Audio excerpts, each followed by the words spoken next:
What is up, guys? Pastor Tanner here. Just doing some sermon prep. Mark chapter 10, 32 to 34.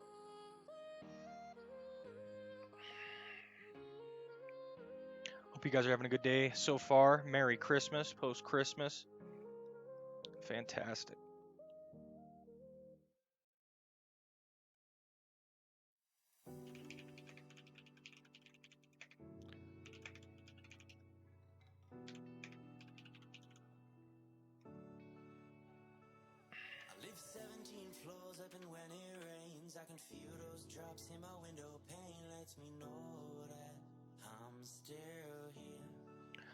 I like this one because it's a shorter text.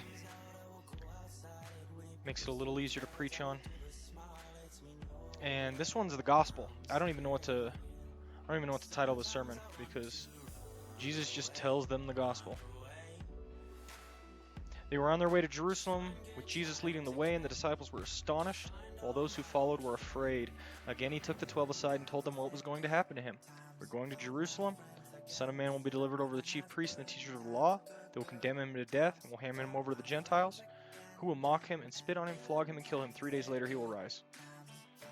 Couldn't be more simple. He tells them it.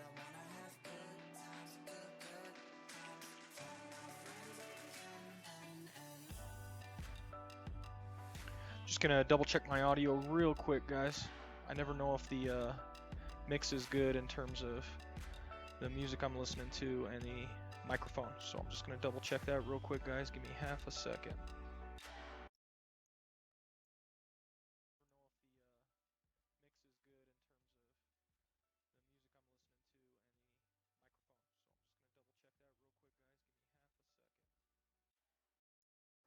It seems okay to me. Seems okay. If you guys don't like the balance, just let me know and I can fix it.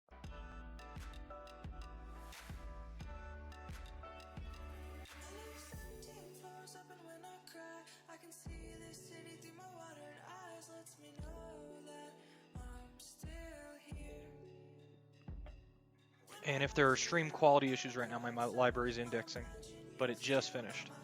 And so, those quality issues should resolve now.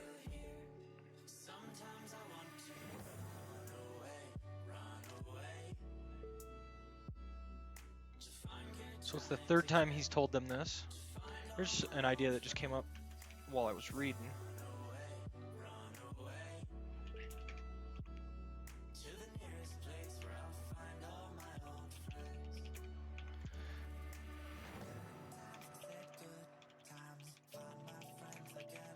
There's a picture that's a caricature that's sometimes painted of Christianity, that God, why would he kill his son? Jesus went voluntarily to the cross. That's key.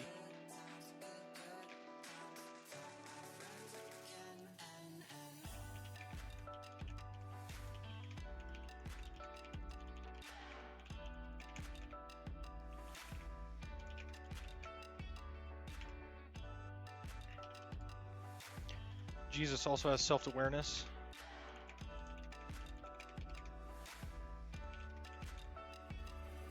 Sometimes people paint Jesus like he doesn't know what he's doing. Know what he was getting involved in, but he did.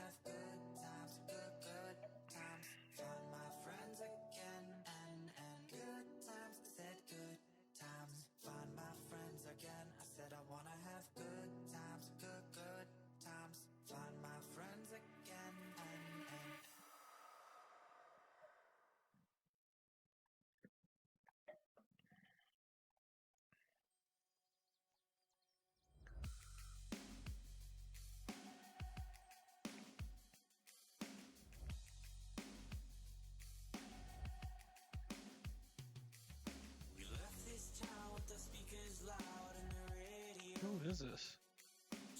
Half an orange and a nuke shook.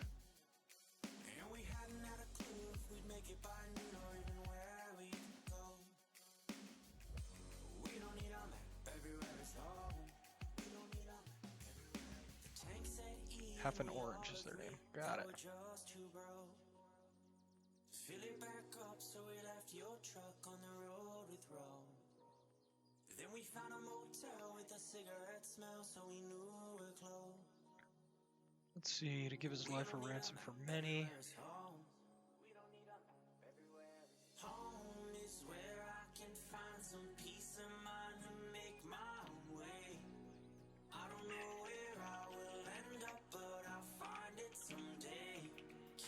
So I can link discipleship to previous passages.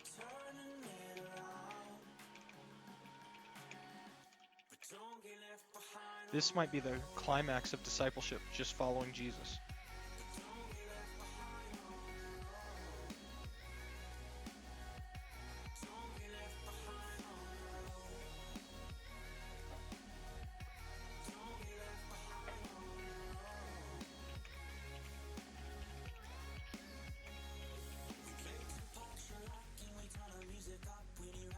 Following Jesus is the most important part of discipleship.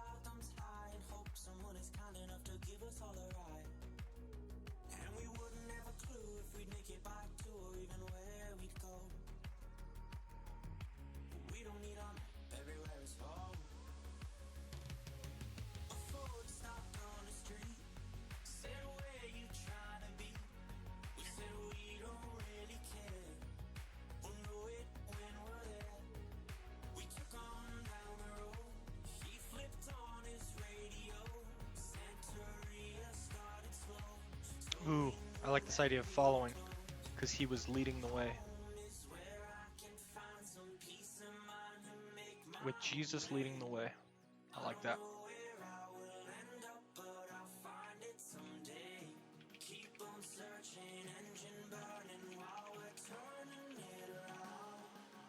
Nice.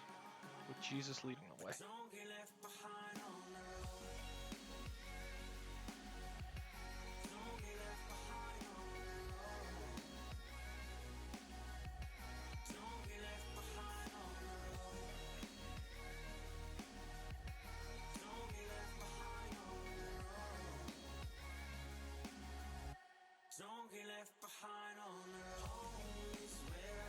Man, there's a lot of good applications from that. Just general leadership, discipleship. They're good ideas.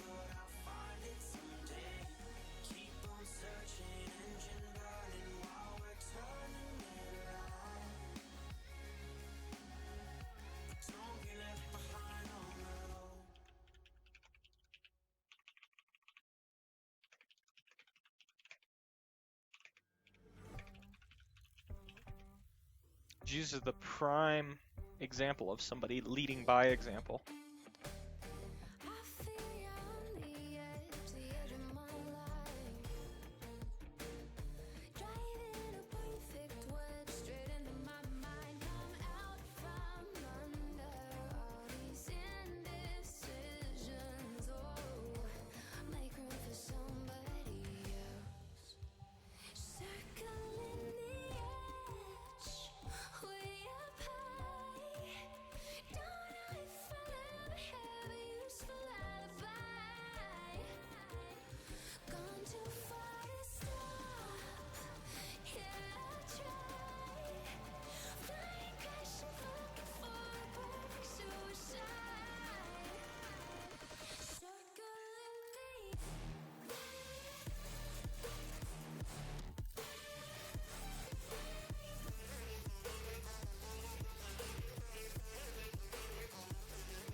Just so you guys know, the tag for this music is chill. I wanted to put on some chill music, and so this is what happened. Pretty nice.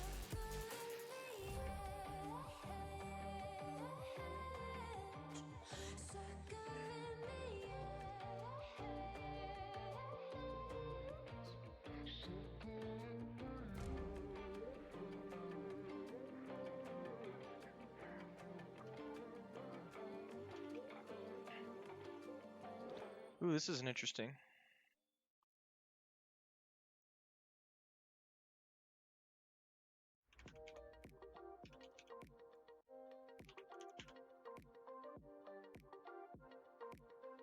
James popping in on Twitch. Heyo, how are you? I'm doing great, James. How are you? Good to see you.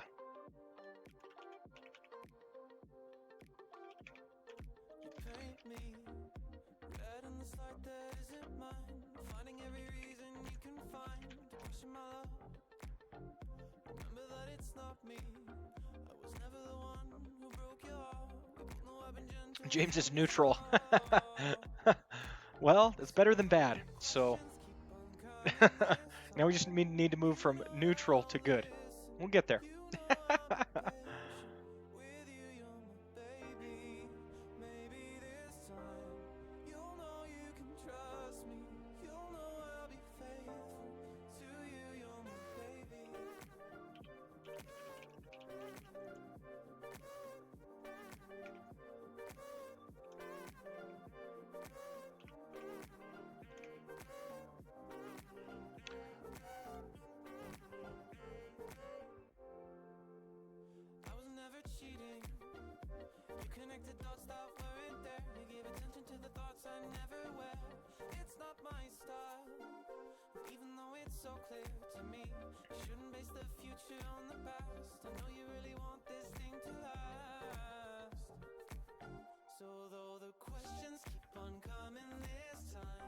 The church remembered Jesus' words in light of events surrounding his passion.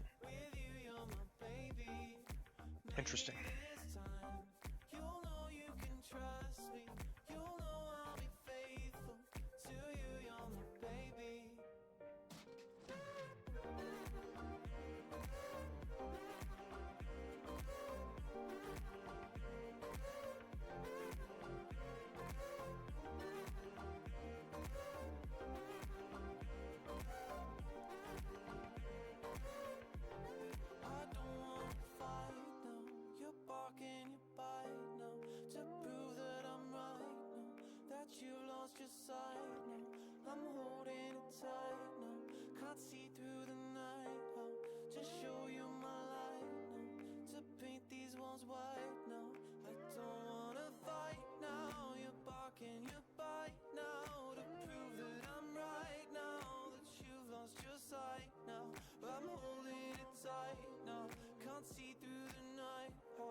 Different agents responsible.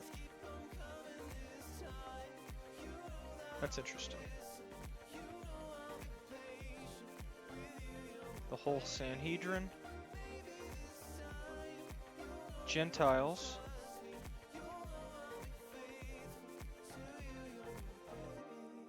chief priests, scribes, and Gentiles. Who killed Jesus? Compare all three accounts. That gives us the information we need.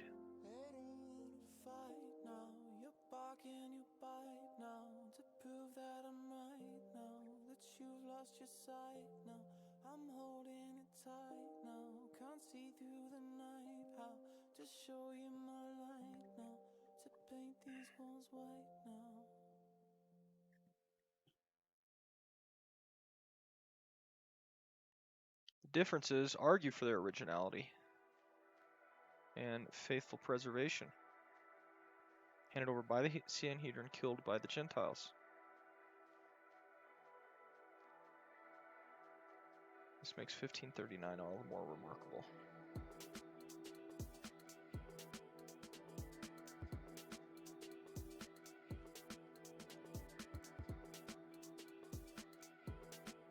Interesting.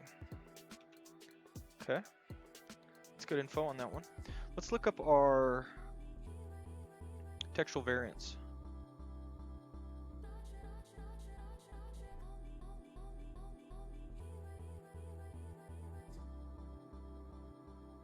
Verse 32 and verse 34.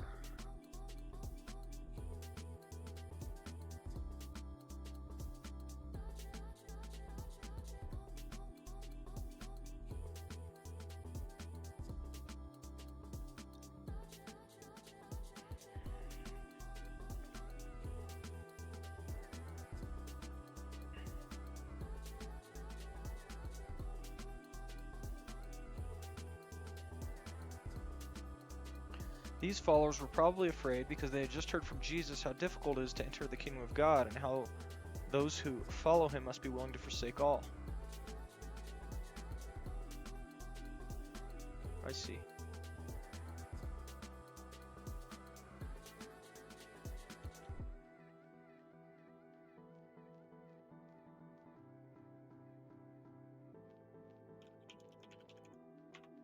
Philip Comfort. Good commentary to reference. Westcott and Hort. Nestle Allen. After 3 days he will rise again. On the third day he will rise again. Oh boy.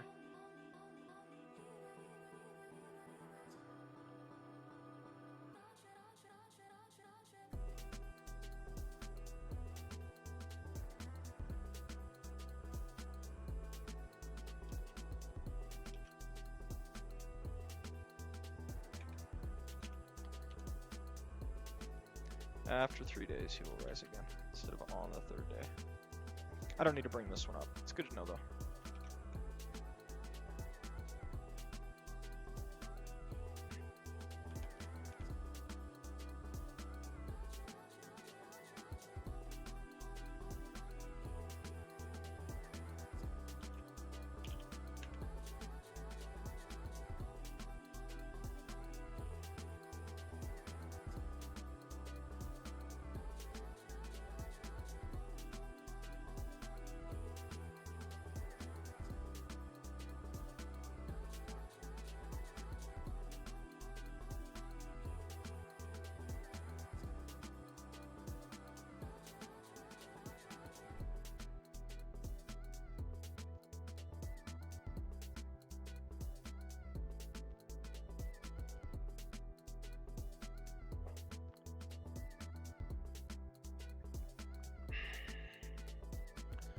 Okay, that's good information.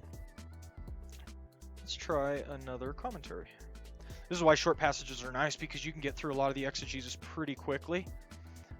Gives you more time to spend on some of the details that you'd like to spend it on. My cord for my headset is all over the place.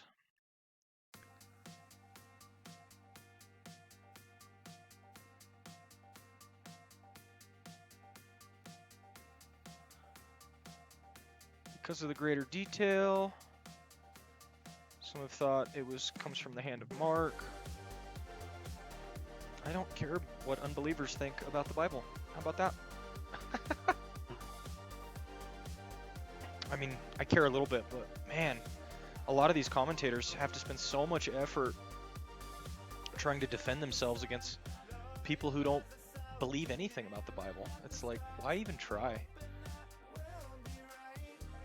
Maybe that's the pessimist in me speaking.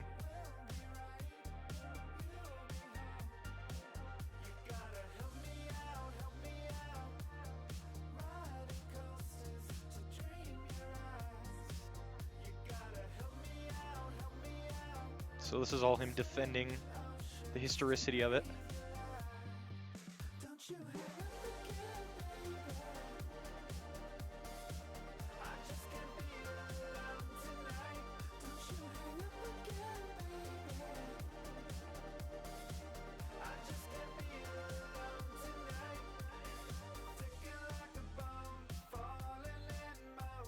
This whole thing is about that.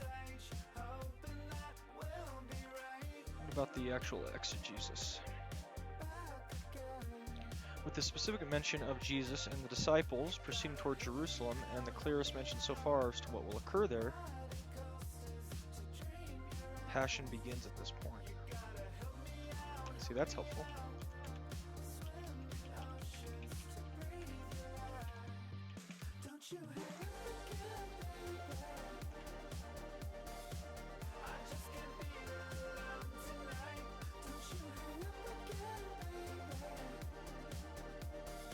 Heightened by the amazement and fear that these things bring about.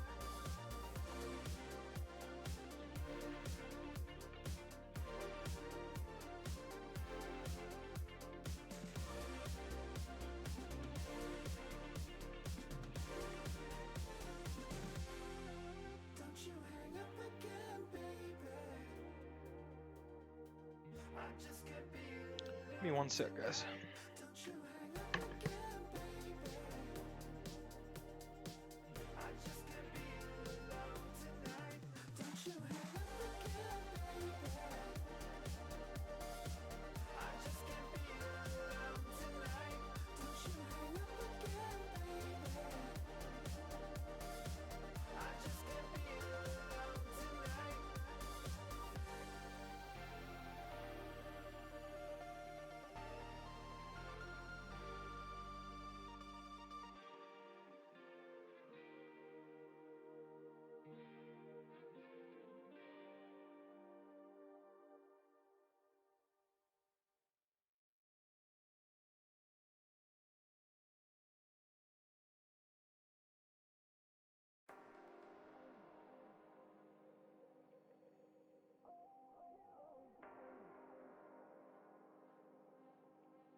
There we go, sorry about that.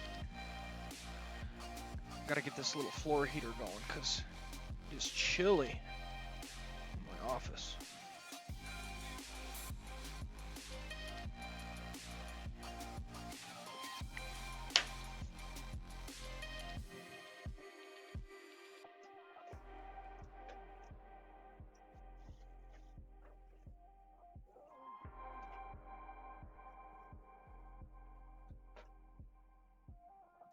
There we go. My feet are chilly. All right.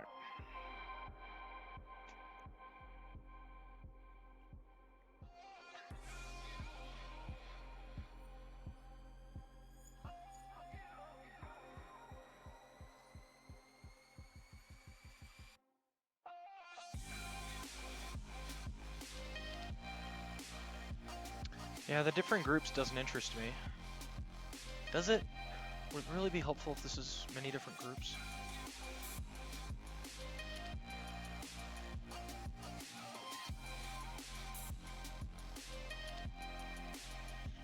Maybe it distinguishes you as a disciple in particular? That's about the only thing I can think. And I don't know that that's terribly helpful. Maybe, but it feels like a stretch.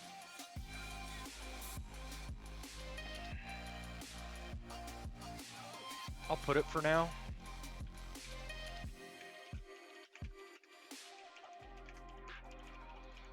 But I don't think that's going to go anywhere. I don't think I'm going to get any good main points out of that one.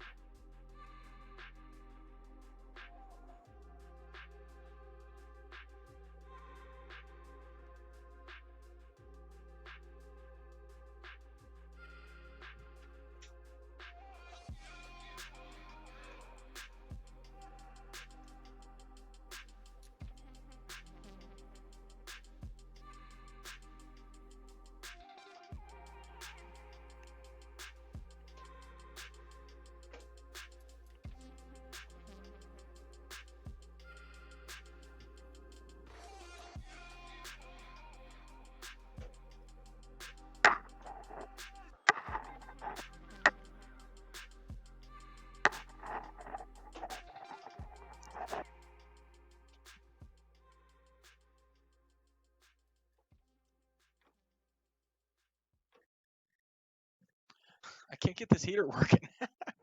It's got a switch on it. Why is it so cold here? It shouldn't be that cold.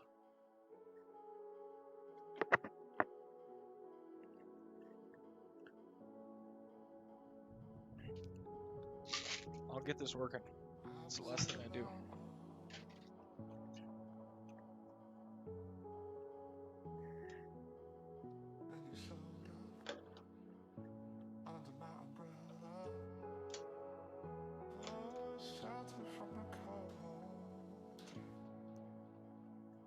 There we go. It's working. Watch it fall over now. Okay.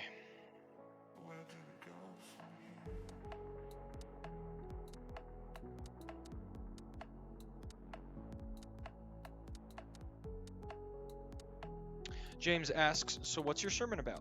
I kind of don't know yet, James. Let me go into the detail. Here's a few big ideas I've got right here. First, I'll read the text. It's a short text, which is nice.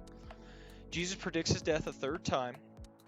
They were on their way up to Jerusalem, with Jesus leading the way, and the disciples were astonished, while those who followed were afraid.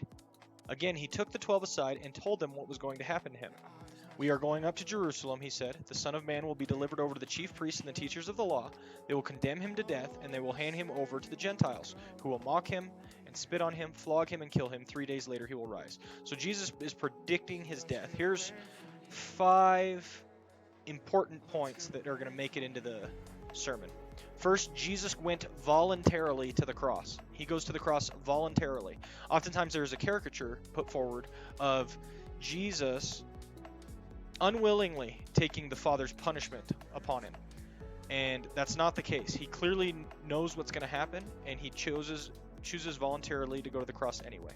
Second, he's very self-aware of his job and of his mission. He's not caught off guard by the fact that he ends up dead, right? Third, discipleship. There's some previous passages talking about in marriage relationships and all of those things, how to be a disciple. Here, the key to discipleship is following Jesus, with Jesus leading the way, right? So that's a key idea, that Jesus is leading the way. And so for all the things we ought to do or ought not to do as disciples, one of the key things is that we are following Jesus, pure and simple. That's it. We're following Jesus. That's the heart. That's the most important aspect of discipleship. Next, maybe a point, maybe not, is the fact that leaders lead by example. They lead the way, right? It's a poor leader that leads from the rear of the army, but from the front of the army instead is how we ought to lead as leaders. And so if we find ourselves to be leaders in different areas of our lives, we should make sure that we are leading from the front. And finally, who killed Jesus? There's questions sometimes. I know sometimes some anti-Semitism arises from the fact that the Jews were involved in killing Jesus. But the text makes it pretty clear that multiple groups of people were involved in killing Jesus. The chief priests, the teachers of the law, the Sanhedrin, the Gentiles, all of these parties were involved in killing Jesus. So once we put all that together, James, we'll know what the sermon's about. But I haven't put all that together yet. Thanks for asking.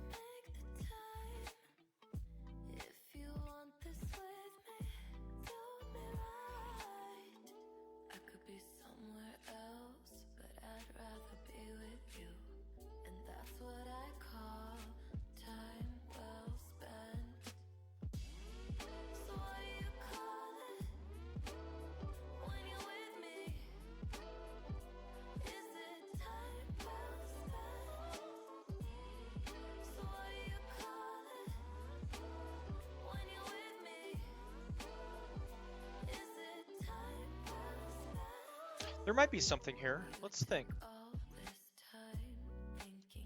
The disciples are astonished about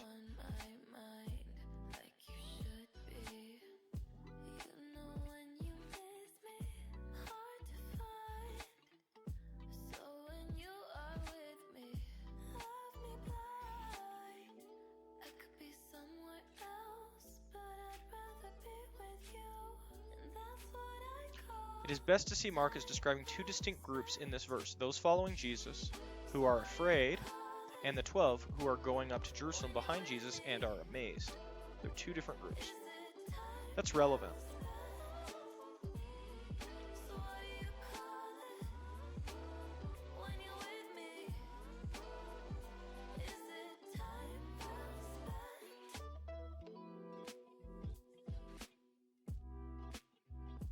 James says, I'm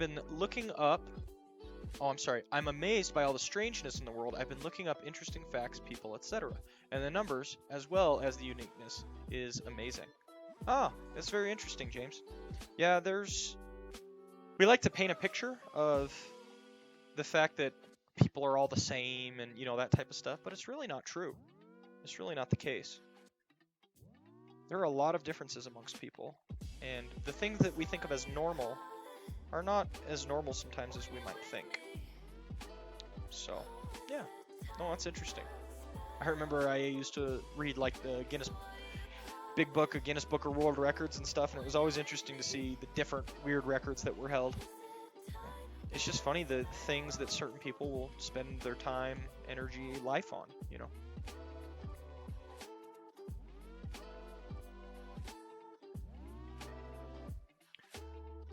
So if we have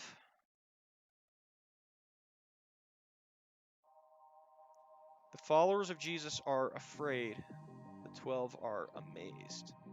So that might be an important point. I might have to eat crow here. I said that it wasn't going to amount to much, but let's see. Followers distinguished from disciples. Followers are afraid. Disciples are amazed. There could be a lot to that, actually.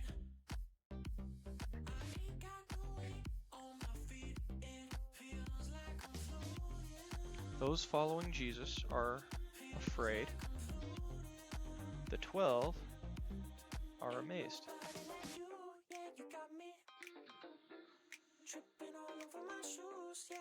So let's go.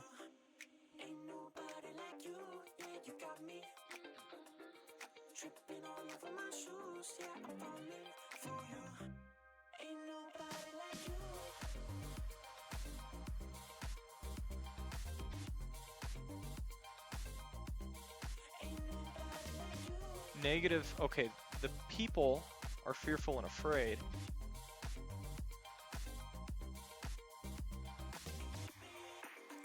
Whereas the disciples are amazed.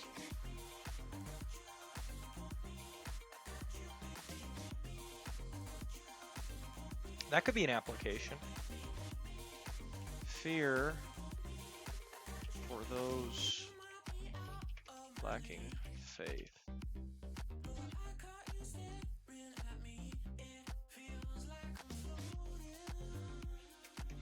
Remedy to fear.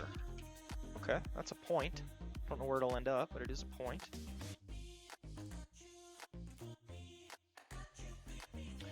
James says, like this one gangster in Chinatown who would regularly go out in gunfights with two guns, hatchets by his side, and shoot at his enemies with his eyes closed.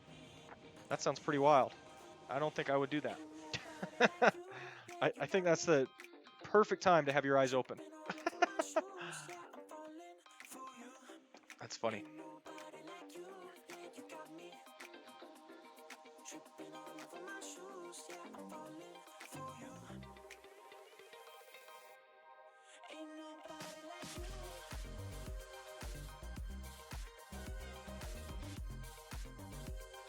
Certainty of what is about to take place. This is a further demonstrated by a certainty of what is about to take place.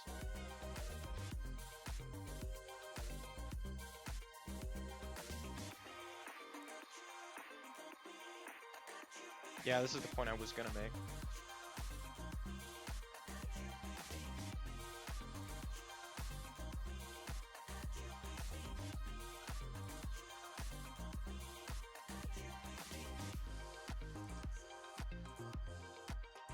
Yeah, that's a relevant application for sure.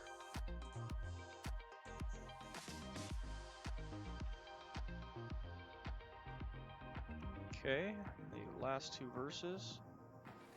The death of Jesus is described as involving two distinct groups.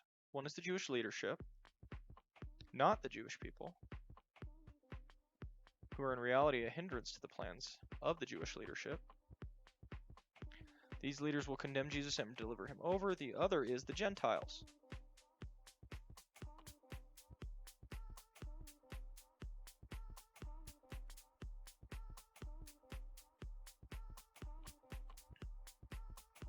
James says, yeah, there's also that criminal gang who do nothing but steal cupcakes. Just cupcakes, huh? They don't go for the cash register or anything like that? They just go for the cupcakes? That's funny. James says that's all they do, steal baked goods. That's very intriguing.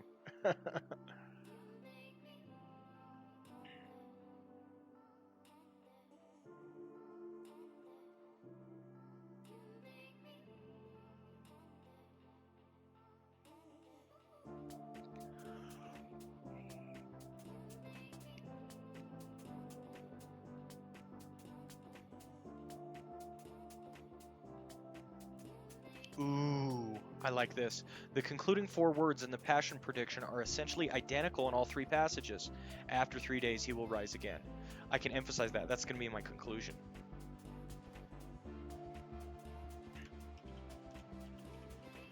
Him rising again after 3 days.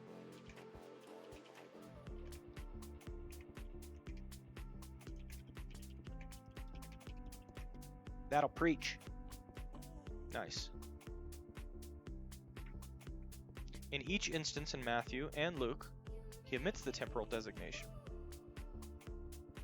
It is clear that these are temporarily identical in meaning.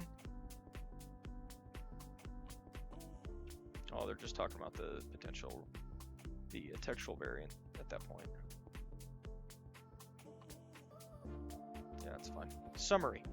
2 clear mark and emphases are found in the 3rd Passion prediction. 2 clear.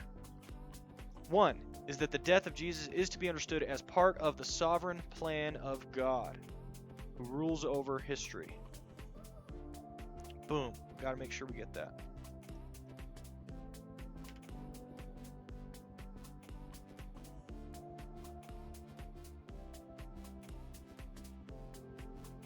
I could put right here, God's sovereign plan contra Judaism, and I can go Ben Shapiro here because he said that Jesus was a criminal and just died for that. Boom. Be good. I can bring that up. Instead, as Christians, we view it as the sovereign plan of God. James says they just steal cupcakes. They don't even sell them. They just eat them. Black Cobra Gang is what they call them. That's incredible. If it wasn't for the stealing, I think I would join the Black Cobra Gang because cupcakes are awesome.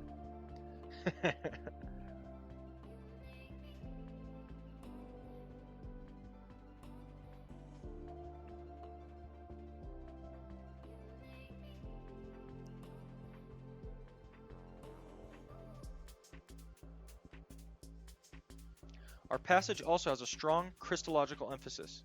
Not only does Jesus possess a clear knowledge of his future fate, but this knowledge is also not mediated through a vision or a voice, but due to his own unique ability to know the future.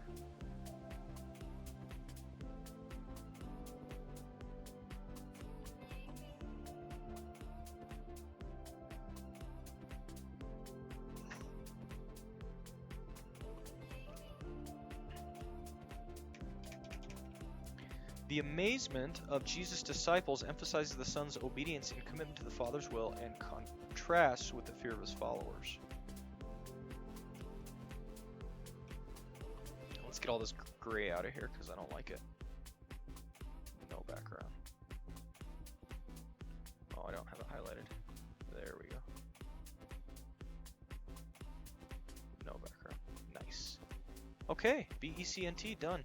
Like I said, shorter passage can really crank through the commentaries.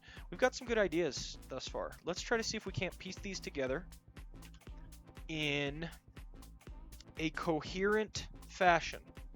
So we have, it's typical of sermons that they're about one thing, one idea. You don't just get up and teach cool facts, right? I got to talk about one thing, one idea. And so these are my main important ideas, but they need to all coalesce into one main idea. So first let's do our fallen condition focus, and then let's do our proposition.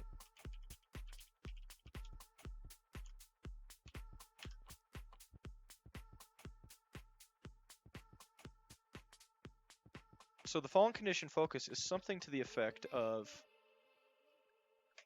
we as fallen human beings don't recognize Jesus for who he is.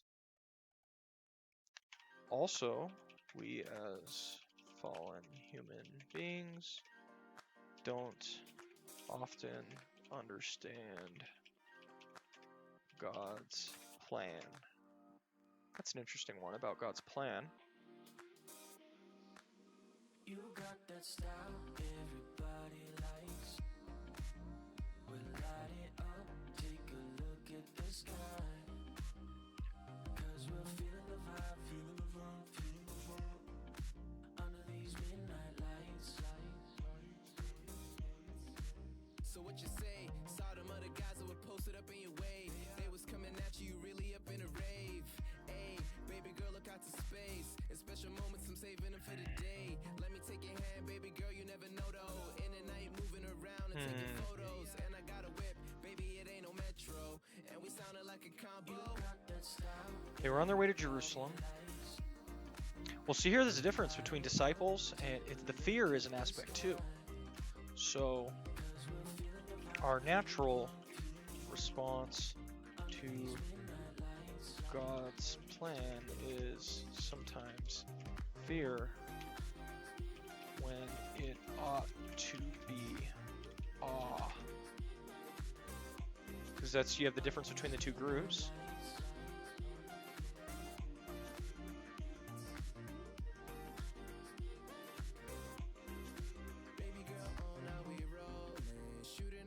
But ultimately,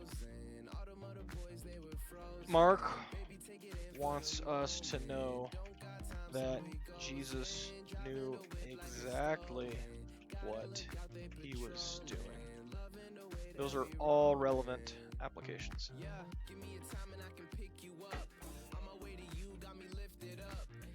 So proposition.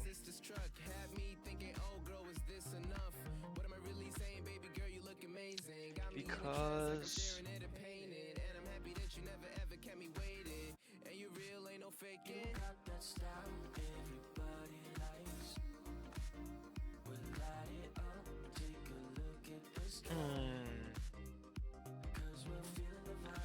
because Jesus knows what he is doing, we should have the proper response to his plans. Awe, not fear. That's close. That might preach. It's still a little janky, but it's getting there.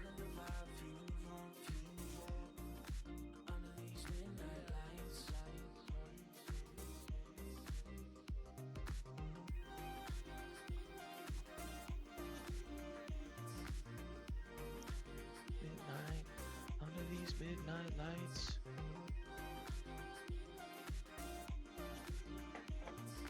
This might be good.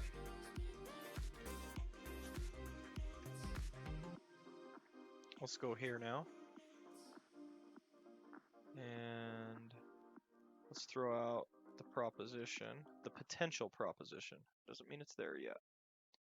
I don't want you guys to get too excited like I'm locking it in already, because I don't know yet.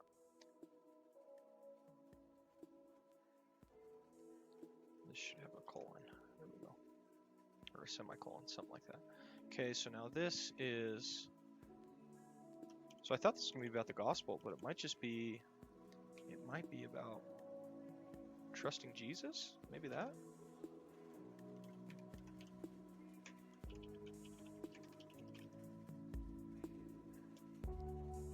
We'll stick with that for right now.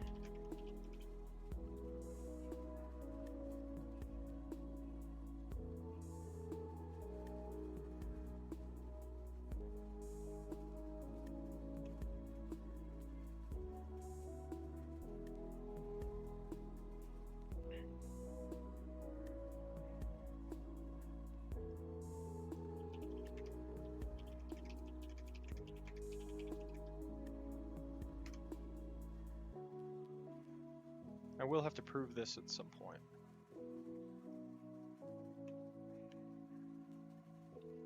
And that's going to develop.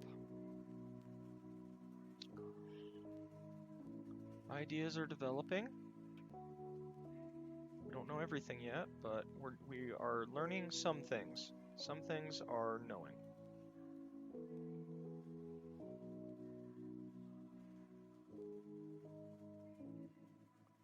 We do know some things.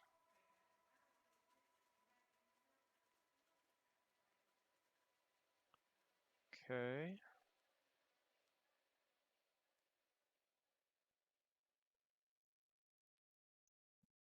Just trying to develop my mind map here.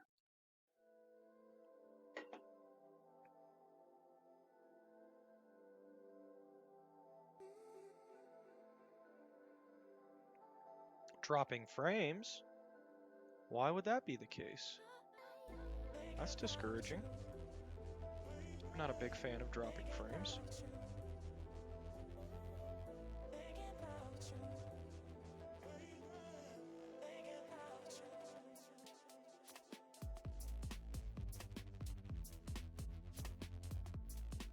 Trusting Jesus.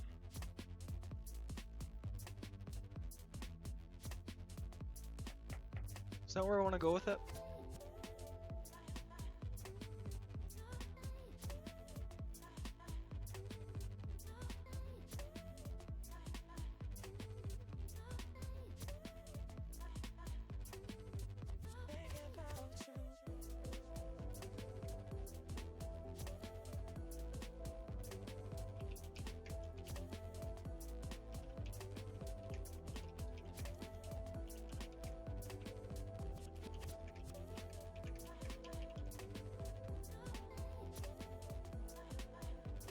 Yeah, I'm not encouraged by frame drops. Let me maybe eliminate some stuff.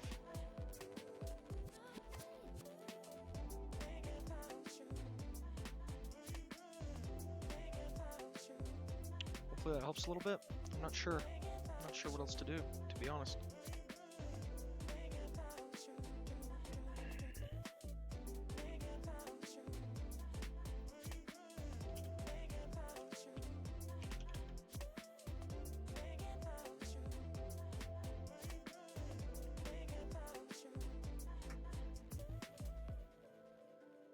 I think we're getting pretty close to this. Pretty close to what it's really all about.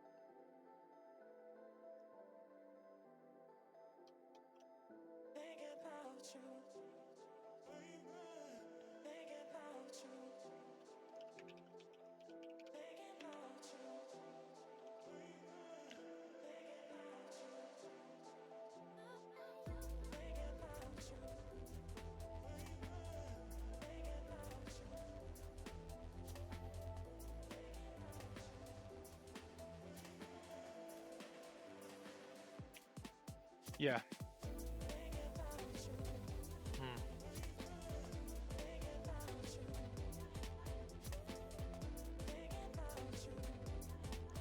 Yeah, it's not at all clear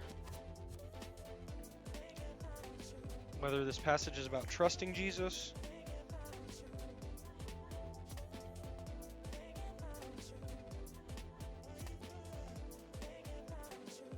maybe it is. Maybe it is.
think that's what I need to teach on. Sovereignty of God. You can trust Jesus because God is sovereign. Is kind of what's going on here.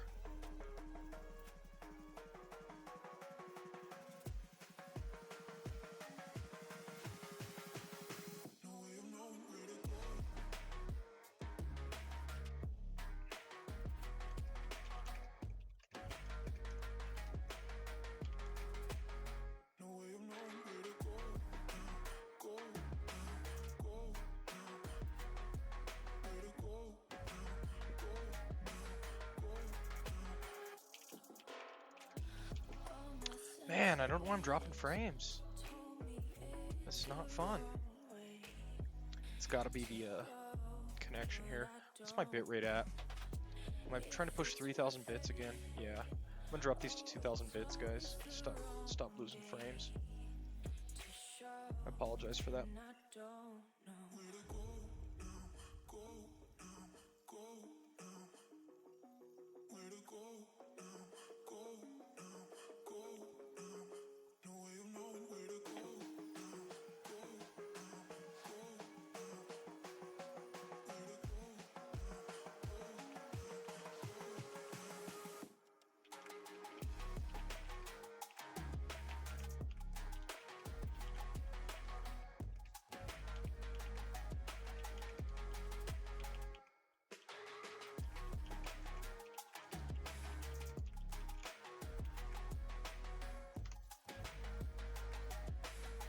Okay, we're getting there.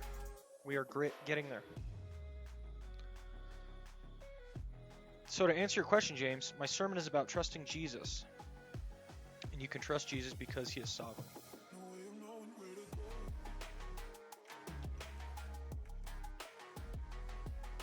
Because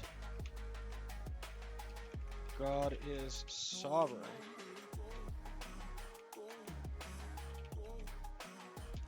we can trust him with all of our lives. This is probably a lot closer to the real proposition.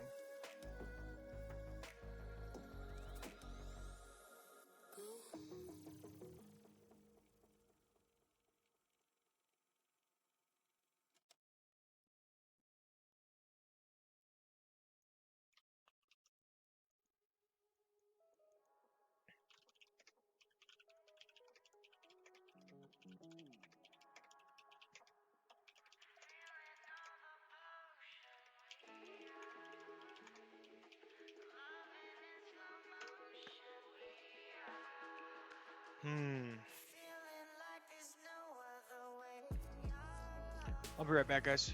I have to use the restroom real quick, get some more water. Be right back.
Sorry about that, guys. I'm back.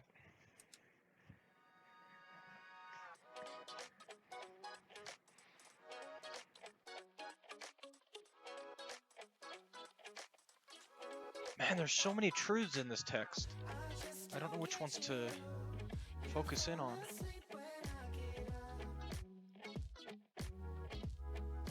I think this is it, but there's a lot going on here.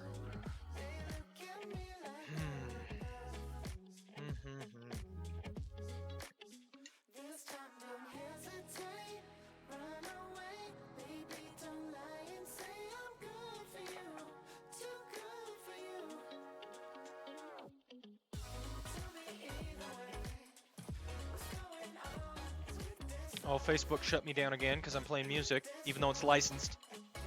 Ugh, Facebook is frustrating, man.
So I need to prove God is sovereign.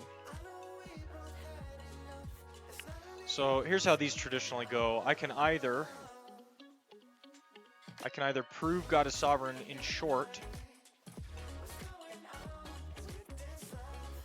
and then explicate, trust Him with all of our lives, right? So I could expound on that.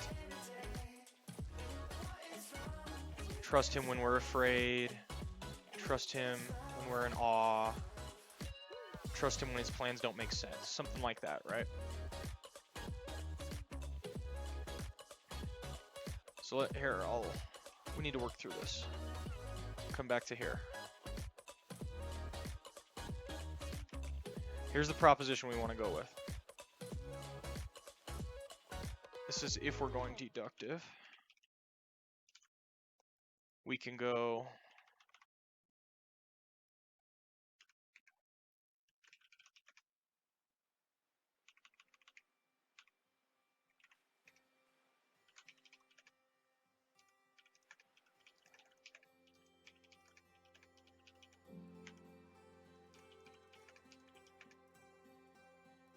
so this is just an example.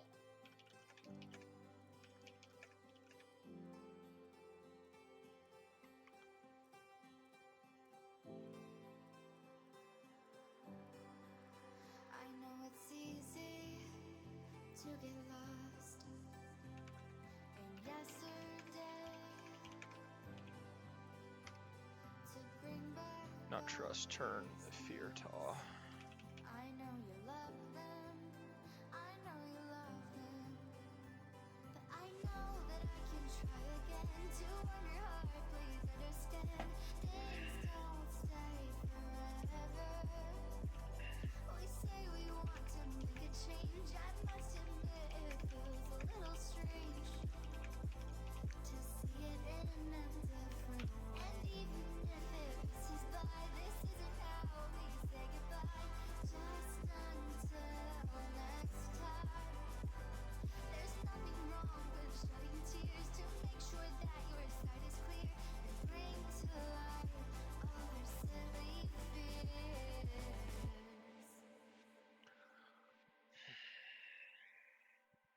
Trying to think of a second point here when we should trust God.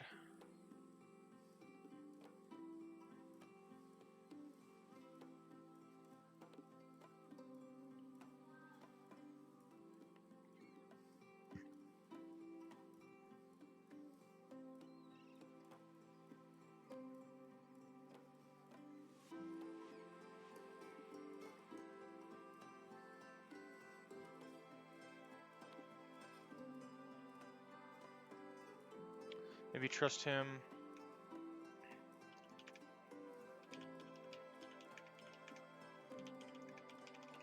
Trust him with the things we fear, trust him with the direction of our lives, trust him when his plan doesn't make sense.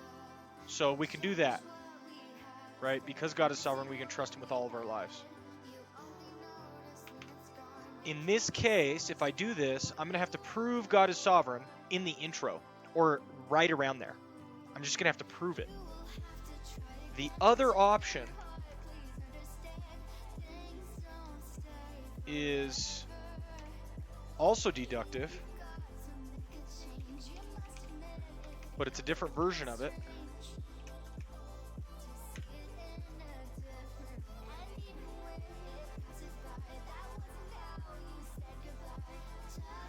We can trust God with all of our lives because, and it shouldn't be trust, we should. It needs to be imperative. We should trust God with all of our lives because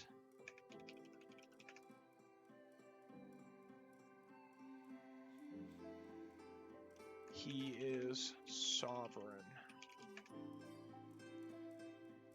And then you do the same thing. Sovereign over our fears.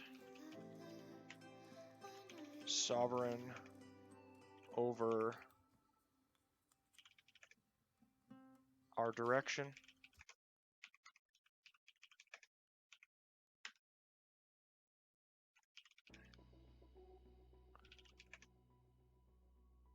Sovereign when the world doesn't make sense.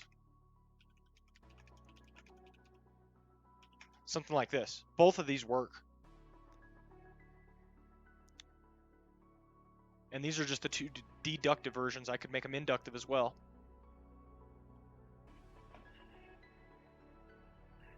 Will I lose tension if I go with deductive? Yeah, these are dry. I think I will lose tension if I go deductive, because these feel really dry. They're good, but people don't know they're good, and so they'll tune out maybe. So I should perhaps go inductive with it. If I was to go inductive with it,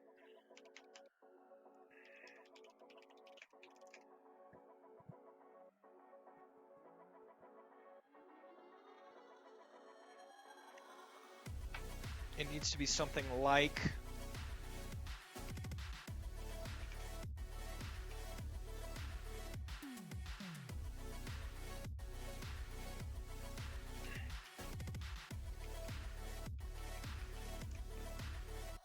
why can we trust God? Maybe not that. Why should we trust God?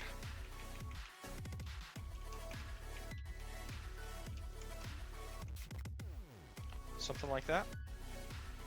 See, that'll heighten interest. Why should we trust God? Well, we should trust God because he is sovereign over all things.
So that would actually be inductive too.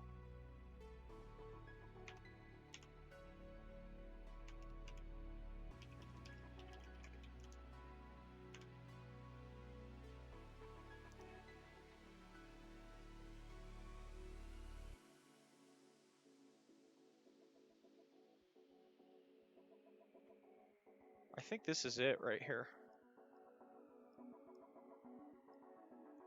Why should we trust God?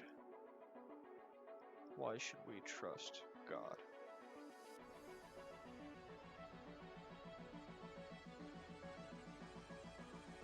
Maybe I just call it trust.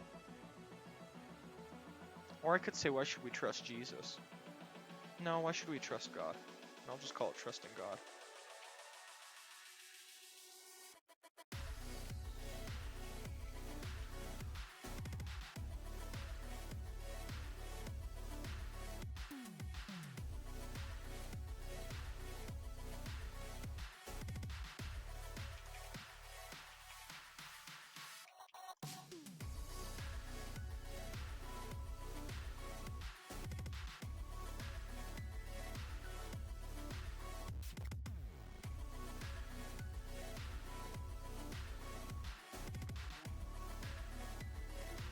I think that's a good one.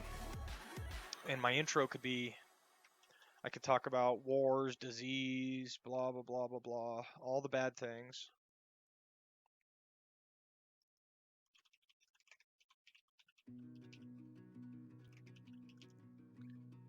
These are commonly cited reasons not to trust God. And so I'll bring them all up, and then the question will end up being, in light of all of these bad things, why should we trust God? Well, and then I can go into, we should trust God because He's sovereign.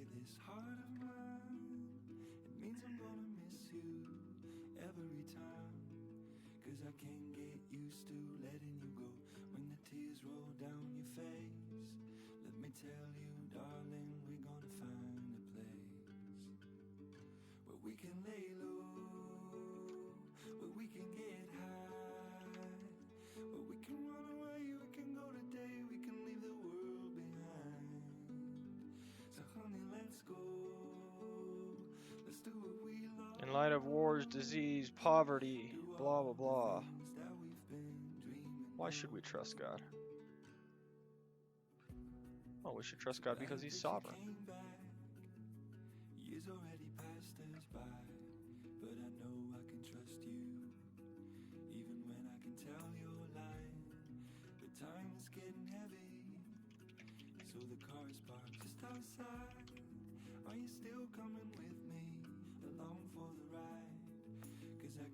And then I can point out He's sovereign over the things we fear. He's sovereign with the direction of our lives. And He's sovereign even when His plan doesn't make sense. He's still sovereign, He's still in charge.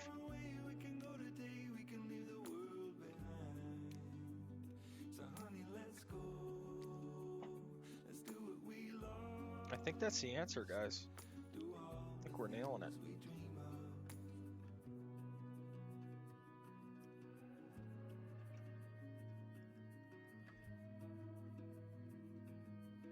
Oh, I spelled sovereign wrong. You don't want to do that. Hate to see it.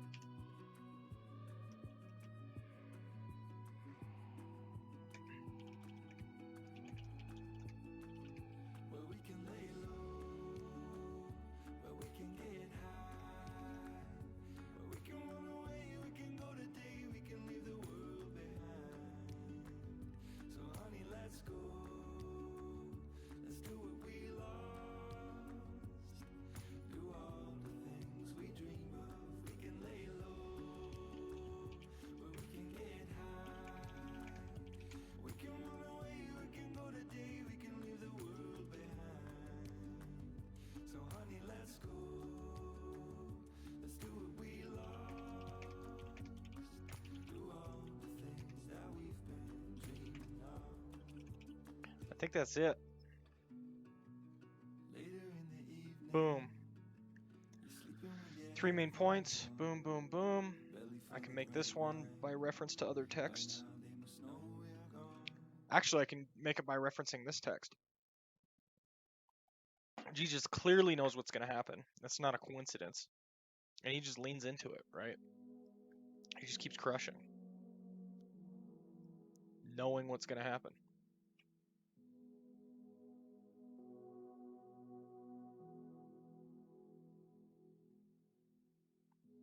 So these are the answers, these 4. why we should trust God.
So at this point, I think I'm gonna need not the passage guide so much as these theologies, because we're really talking theology proper, the sovereignty of God.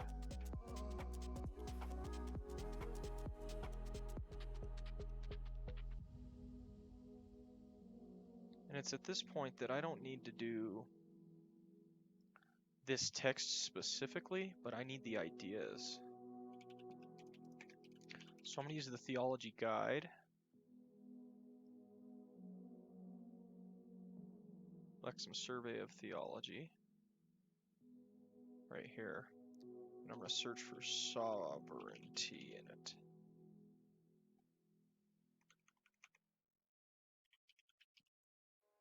Am I spelling it wrong again?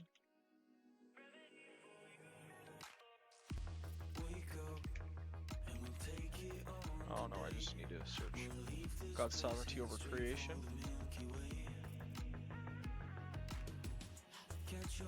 See also God, sovereignty. Boom. Oh, it's a fact book. These are fine too.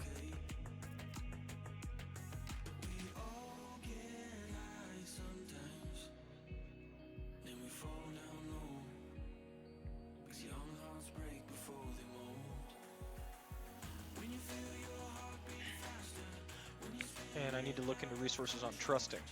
Trusting God. Look at that! Jerry Bridges coming through. Oh, and chapter 3 is on sovereignty. Who would have thought? Oh, it's going to be so good. The music knows it's going to be good.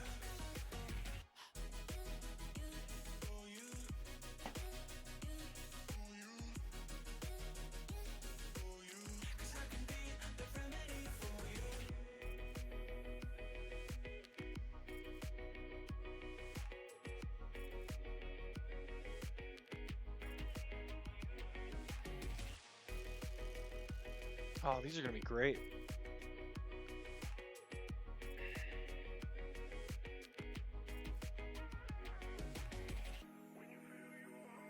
So let's get the broad framework laid out because we've got it.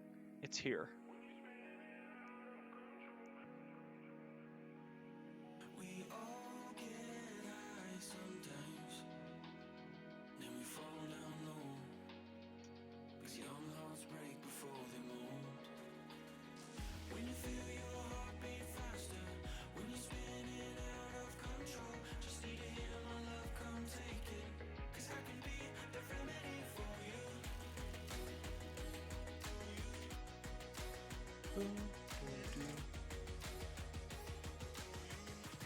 Be the remedy for you.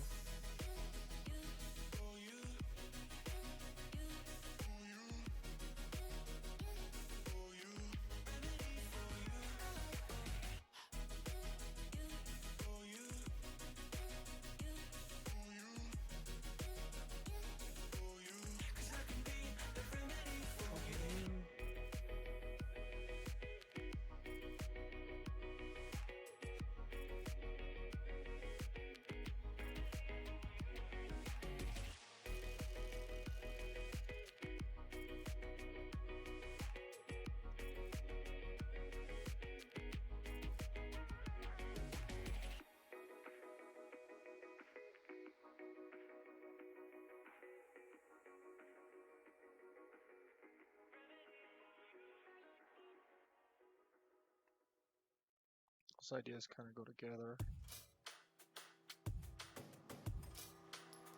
I feel so out of line every time that you call my name. I want to make your move, but I'm scared to say it. It's taken a while to get this far. I'm caught in the way. It's taken a lot to get this close. We're one and the same. Chasing colors after dark in your heart. Yeah, this is looking pretty strong. Pretty strong. Can't pretend we'll work apart. After dark in your heart, I believe in you the way you pull me in. Can't pretend I'll be chasing colors. Now I need to go to my Accelerate Books guide because I think Trusting God is in there, which would be awesome. Because I'm not going to have time to read all those books before. So let's search for Bridges. Is Trusting God in here? Trusting God by Jerry Bridges. Man! Just keeps getting better and better. Make your move, but I'm scared to say it. It's taken a while to get this far. I'm caught in the way. It's taken a lot to get this close. We're one and the same.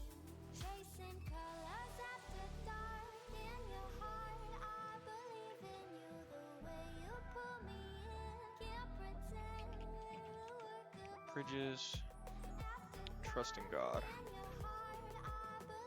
Download. Okay guys, I'm gonna do a download real quick. I think it'll be quick.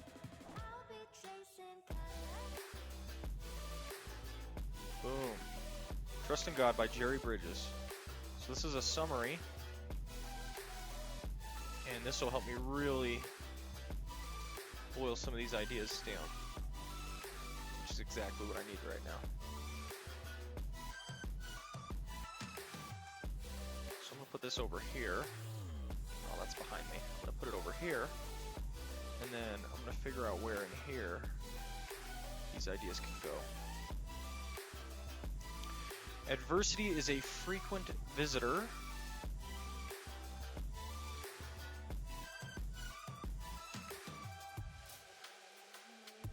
Where is God in all of this? Huh! Why should we trust God? Can I really trust God? If He's truly in control, why does God allow these things to happen? Must look through our circumstances with eyes of faith.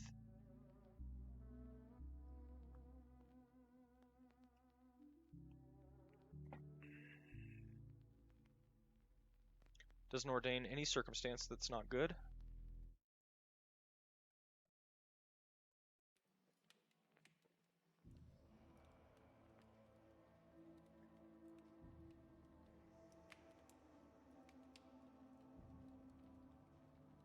These people do not suffer without purpose.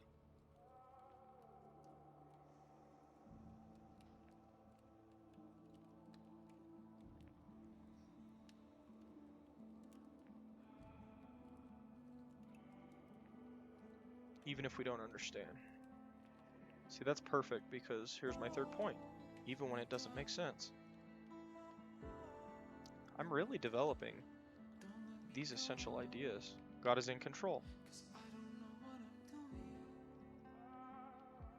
Right here, he's sovereign.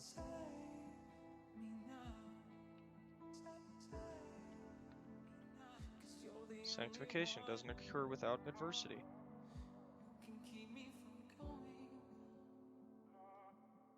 Three big ideas. Those are great. And then here's the individual chapters, of course. Can you trust God? Is God in control? Sovereignty. Over people. Over nations. Over nature. A responsibility to God's sovereignty. God's wisdom. His love.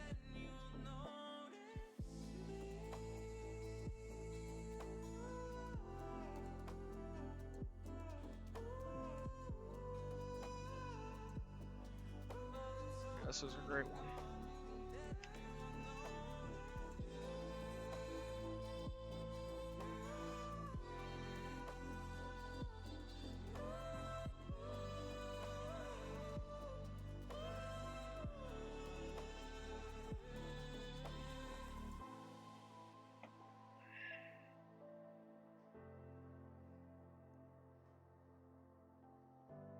Trusting God for who you are. Oh. God's sovereign over the direction of our lives.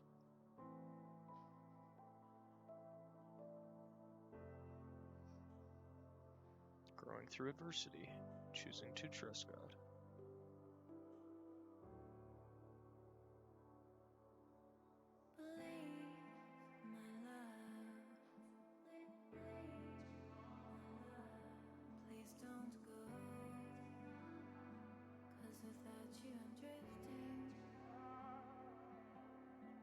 Oh man, this will be such an encouraging message if I can do this right.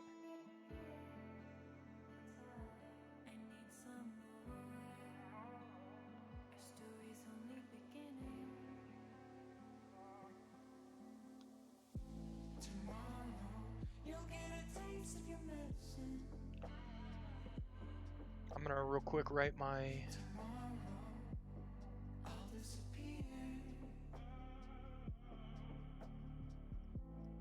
this is inductive. So I'll throw this at the top. Why should we trust God? That's the question.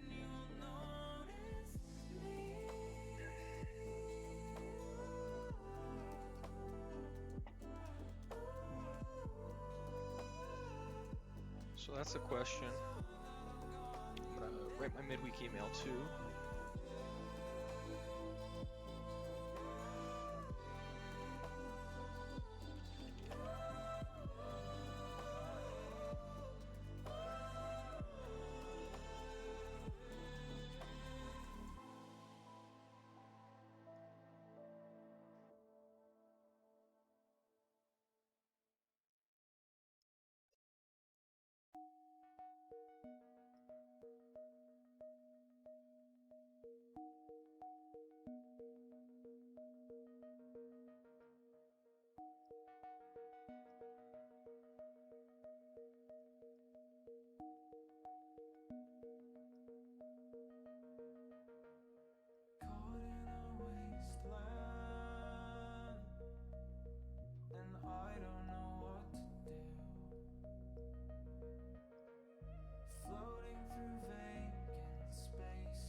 So we need to find another verse on trusting God.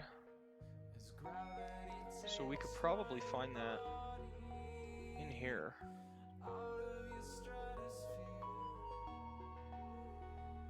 Or we've got the fact book as well. Sovereignty. Sovereignty is going to be a big idea, but let's look for trust first. So I'll try another fact book. We'll just do trust. Trusting in God. Let's see if there are good passages on this one.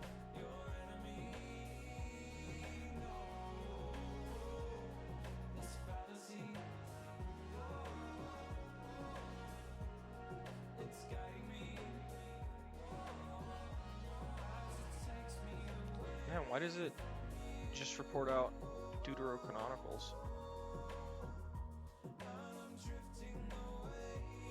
Man, it's like loving the Deuterocanonicals here. Prayer of Manasseh. You know, these are okay, but why is there so little real scripture? It's like pure Maccabees and... This tragedy comes to life out of the blue.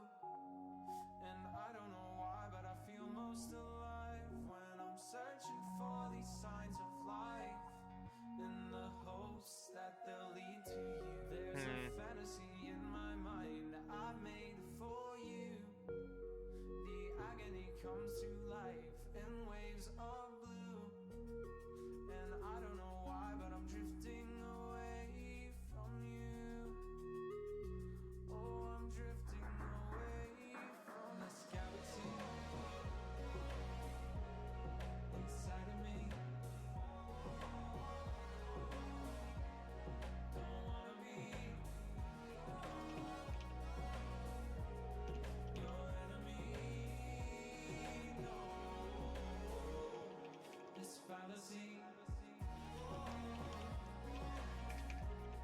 it's guiding me as it takes me away from you. And I'm drifting away from you.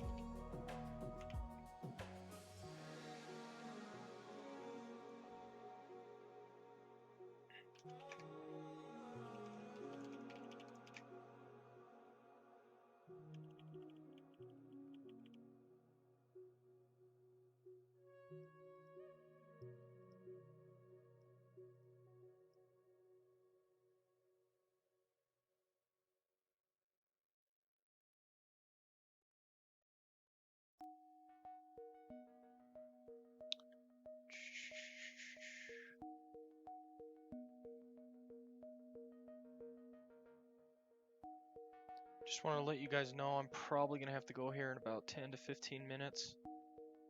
I believe I have somebody coming to meet up with me. So I just want to give you the heads up so I don't disappear on you too quickly.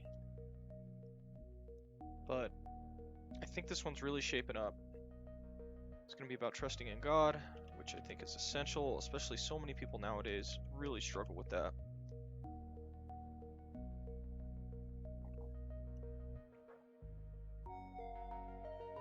So the difficult part is going to be coming up with a lot of the illustrations to demonstrate these things for people.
James says, gotcha.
We should probably just pull this one on sovereignty right here.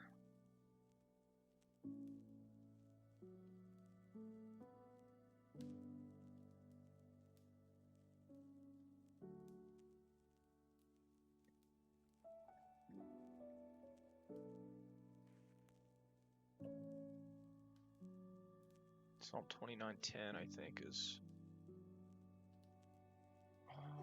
Or Matthew. Let's do Psalm 29:10. That's a great one.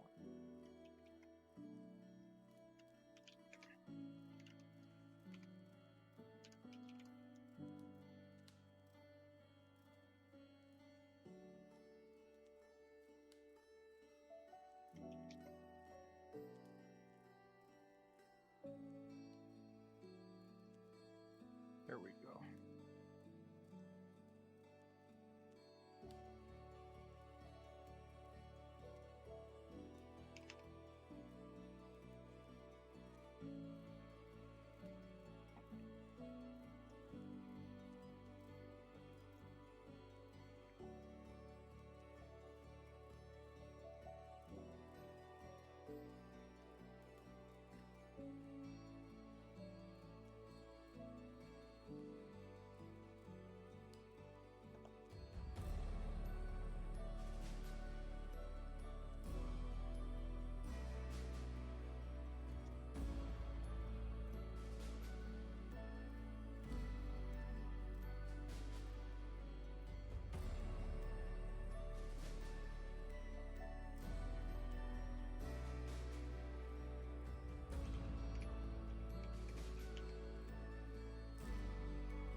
Okay, guys, I don't know that I'm going to be able to accomplish much more in the next few minutes. I think this is a good stopping point. I'm going to read through this trusting God thing. I'll probably do that on stream tomorrow. Just get some good ideas out of that and plug them into here. I got my broad framework, and it's just going to be about getting a lot of good details in there that are going to be encouraging to people. So I think I'm going to stick with that, and that's where I'm at. Just glance at chat, make sure I'm not missing anything. All right. Well, if there's nothing else, guys, I hope you have a great day. Again, Merry Christmas. And I'll probably jump on and stream some tomorrow as well and be able to finish up, hopefully, then, day early. So it's been a good day, and I hope you guys have been having a great week as well. God bless. Take care.